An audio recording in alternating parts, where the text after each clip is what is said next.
Bienvenue sur Parole de Grâce. C'est un programme qui vous est proposé par le blog Pour Couple Chrétien, Mon Couple, Mes Relations, et qui vous est présenté aujourd'hui par Aïcha. Alors nous continuons notre série sur l'intimité dans le mariage. Nous avons vu dans la précédente vidéo que chaque homme, chaque femme aspire à être profondément intime avec son conjoint et que ce désir est en parfaite adéquation avec le plan de Dieu pour le mariage. C'est la volonté de Dieu que chaque couple marié expérimente une intimité profonde, vibrante et enrichissante et passionnée, aussi bien au niveau spirituel qu'au niveau émotionnel et physique. Cependant, beaucoup d'entre nous avons du mal à expérimenter ce niveau d'intimité dans le mariage. Dans beaucoup de couples, il y a une distance autant au niveau spirituel, au niveau émotionnel qu'au niveau physique. Alors aujourd'hui, j'ai à cœur de nous entretenir sur 5 obstacles à l'intimité dans le mariage. 5 raisons pour lesquelles beaucoup ont du mal à être intimes avec leur conjoint dans le mariage. La première raison, c'est l'ignorance. Beaucoup ne sont pas conscients qu'une certaine dimension d'intimité, que cette dimension d'intimité enrichissante, épanouissante existe. Ils ont eu des parents qui n'étaient pas spécialement intimes et donc ils vivent selon ce modèle-là, ignorant de ce qu'une dimension supérieure existe et que c'est vraiment possible de l'expérimenter. Certains se disent, bah, cette dimension d'intimité, c'est pour les films. Beaucoup de gens pensent que c'est impossible en fait d'avoir une relation vraiment épanouie avec son conjoint et que ça fait partie des films, alors qu'en réalité, c'est le plan de Dieu que nous ayons une relation intime, épanouie avec notre conjoint. Jésus est mort sur la croix pour restaurer nos relations avec Dieu, mais pour restaurer aussi nos relations dans le mariage et avec les autres. Voilà. Et donc, ce serait dommage vraiment de se priver de cela. La deuxième raison pour laquelle beaucoup de gens ont du mal à être intimes, c'est la peur du rejet.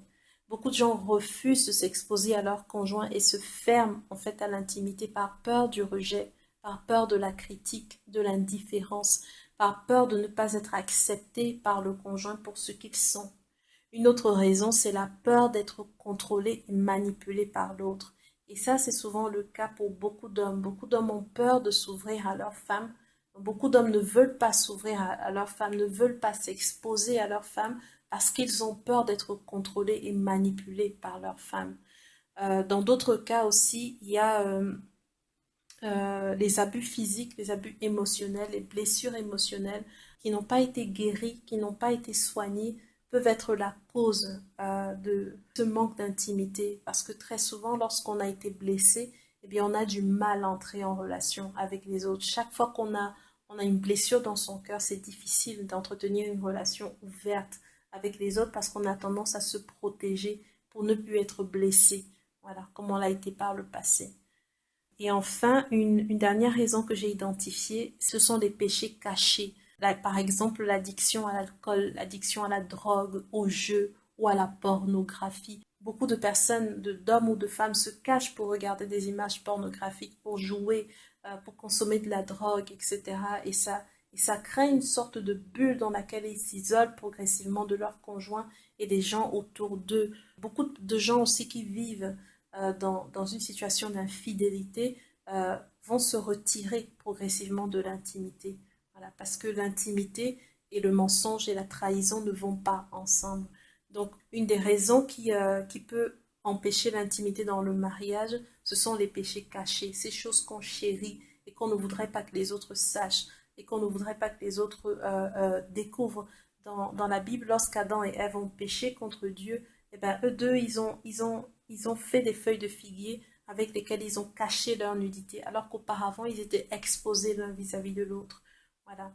Donc, les 5 points que je viens de lister mettent en évidence, en fait, des obstacles potentiels dans l'intimité, dans le mariage.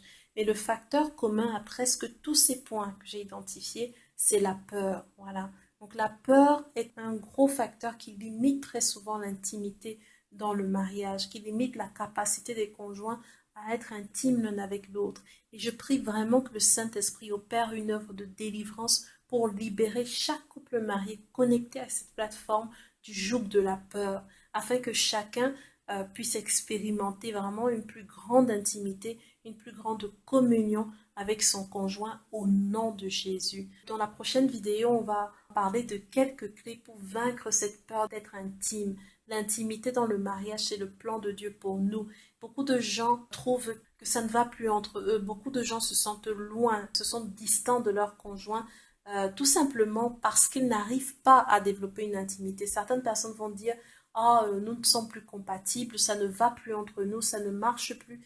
Et en réalité, c'est pas que ça ne peut pas marcher ou que ça marche plus. C'est juste qu'il y a un souci au niveau de la manière dont ils gèrent leur intimité, des décisions qu'ils ont prises par rapport à leur intimité dans différents domaines de leur vie.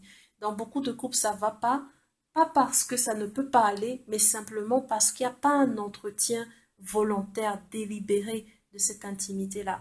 Et dans les prochains articles, on va voir qu'est-ce qu'on peut faire concrètement par rapport à cela, comment est-ce qu'on peut changer cela dans un couple. Amen. Je vais m'arrêter là pour aujourd'hui et je vous dis à très bientôt pour une nouvelle vidéo Parole de grâce.